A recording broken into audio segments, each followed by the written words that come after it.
We're joined by Bruce Conque. He is a Lafayette City Parish Councilman from District 6, and we've been talking about his political life, his lovely spousal relationship, 55 years, cycling, and the horse farm, and how it's turned into Munkus Park. And I'm curious, when issues when they're so hotly debated or something is so hotly contested, do you think it has changed because of social media? Absolutely. Feel, yeah, it's and not to the better. No.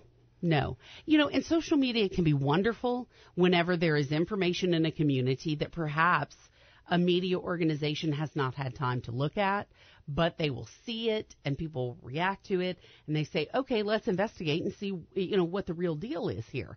But as far as issues, people seem to think that just because they have a platform that they have some sort of truth. And while it may be their personal truth, it's not necessarily factual. No.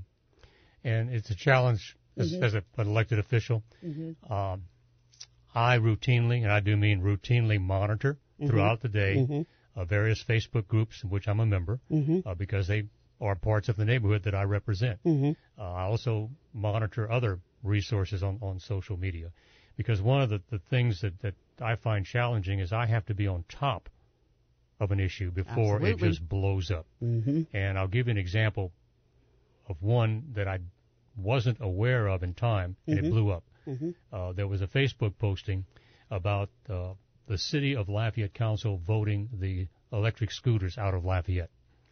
Well, nothing could be further the truth. Right. Council didn't have anything to do with it. It didn't come to us, right. Okay? Yeah. And I was finally tagged on one of the responses 3 hours into the conversation. Right. By that time, it was like we had declared nuclear war in Lafayette, Yeah. But, and how do you, once it's gotten to that level, you can't bring it down. It's like they say when you get a bad headline, you can't make it good. That's correct. It's right? done. Yeah. Okay? People have made up their minds. They have made up their minds. On. They've read it. They may not read the retraction. That's right. So that's right. That's a constant awareness which I have in my role as an elected official.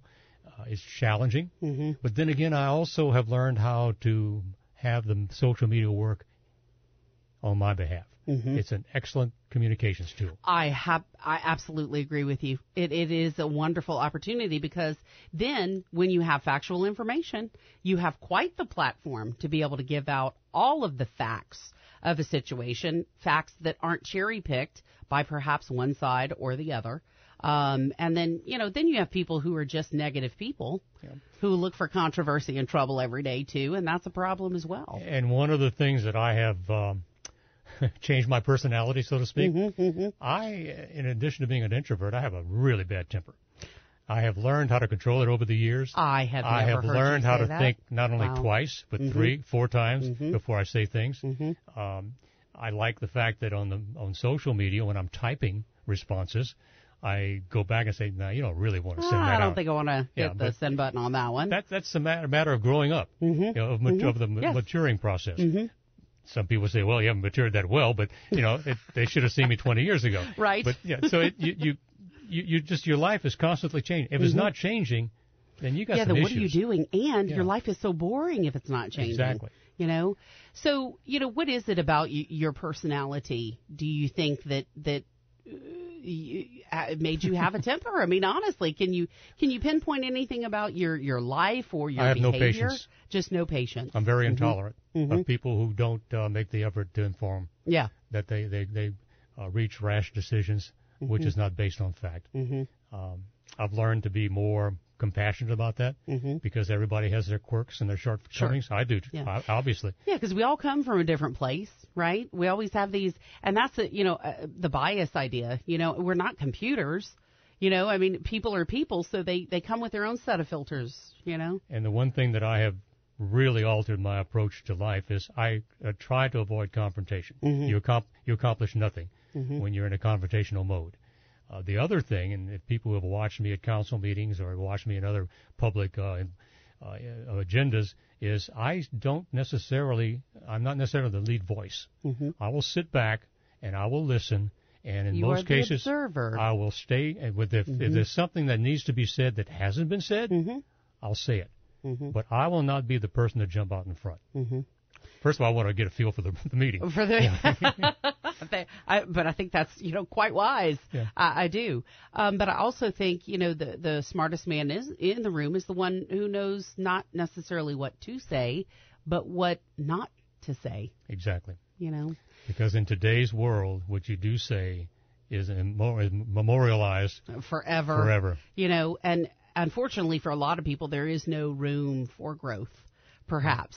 People may have an interpretation. As you said, everybody thinks you're a college professor and you wear a bow tie every day and you live in River Ranch, and none of that's true. And, people today I'm in get that khakis and an atrociously green-looking shirt, and I'm wearing my sports socks, and my entire lower leg is exposed because the sock doesn't go all the way up. What do you want? Is your wife going to fuss at you because you wore the wrong socks today? No, it's gray, so that's color coordinated. Oh, okay, so it's okay. Yeah. Bernie, may I just digress for a second? Because Absolutely. One of the things that I have been fortunate in my life is I have done a number of things which would not have been available to me if I had not been in this particular line of work. Everything I've done my entire life is somehow related to broadcasting or marketing or public relations or advertising. I had the unique distinction of working with a gentleman called Alan Lomax. Tell me more. Alan Lomax was a folklorist, one of the most knowledgeable and recognized people in the world in terms of music.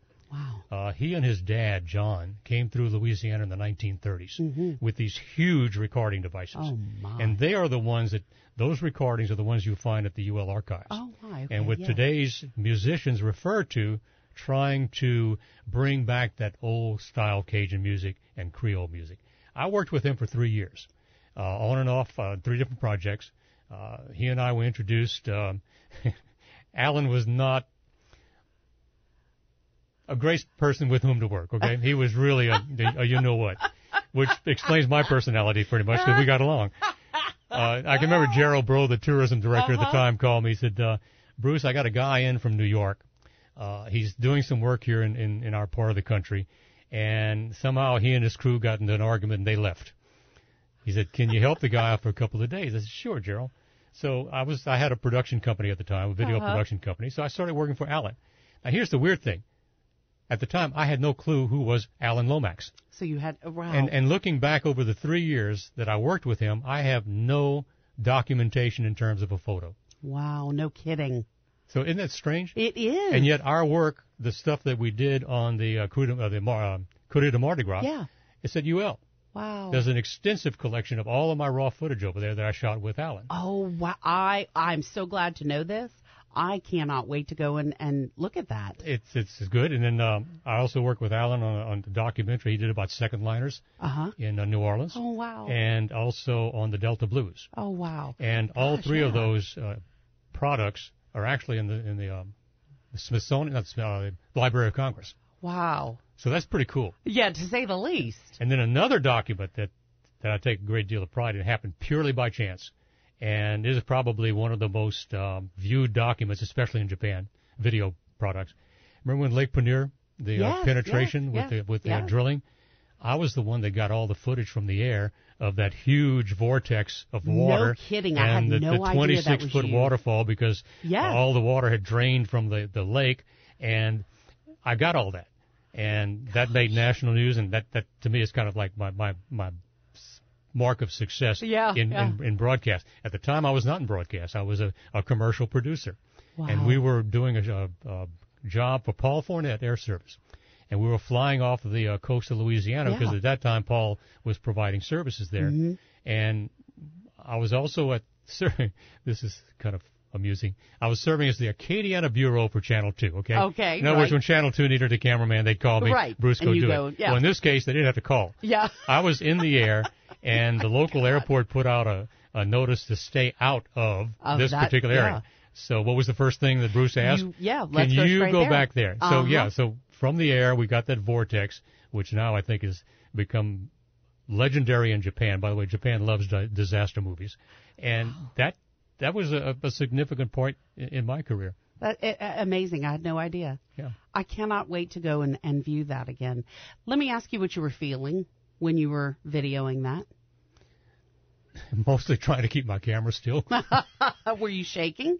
Well, the plane was. Well, obviously that is. But, actually, but you? From the air, there was no connection to it. Okay. Because at that time, I didn't know the significance of what it was. Of the event. Mm-hmm. I really didn't even think about, well, there could have been people down in that cavern. Right. Yeah. Okay. Sure. I didn't think about that. Yeah. I saw destruction. Mm-hmm. I saw the results upon nature. This 20-something foot waterfall, which came and went in a very short period of time. I just didn't relate to it other than, okay, you're in a fixed wing aircraft. You're not a helicopter. You got this camera that weighs 10 pounds, and you got to keep it still. And all the footage you see is actually slow motion footage because it was so bumpy. Oh my! But what came out of there was a friend of mine who was actually a foreman in the caverns that time, and he led the evacuation. And we had an event that I guess it was a memorial event, and he was there. And I said, Joe, what are you doing here? He says, well, Bruce, I was down on the mine. He said, what are you doing here? I said, Joe, I was up in the air. You know? So we never made that. Nearly 20 years later, we made the connection. You made the connection. Yeah. Wow. All right. Gosh, I'm just flummoxed. Oh, there's a good word. That was my big word for today, so I have to check that one off. Today I came out obfuscated. Yeah. That's too big for me. I started writing today, and I couldn't find the correct word, so I went to the dictionary. When in doubt, that's right. Webster is there. Absolutely. I think you and I are the only two people that know that still exists, but, it's online. Well, there you go. So it must be real. Absolutely. Bruce Conque. We have one more segment with him coming up in just a bit.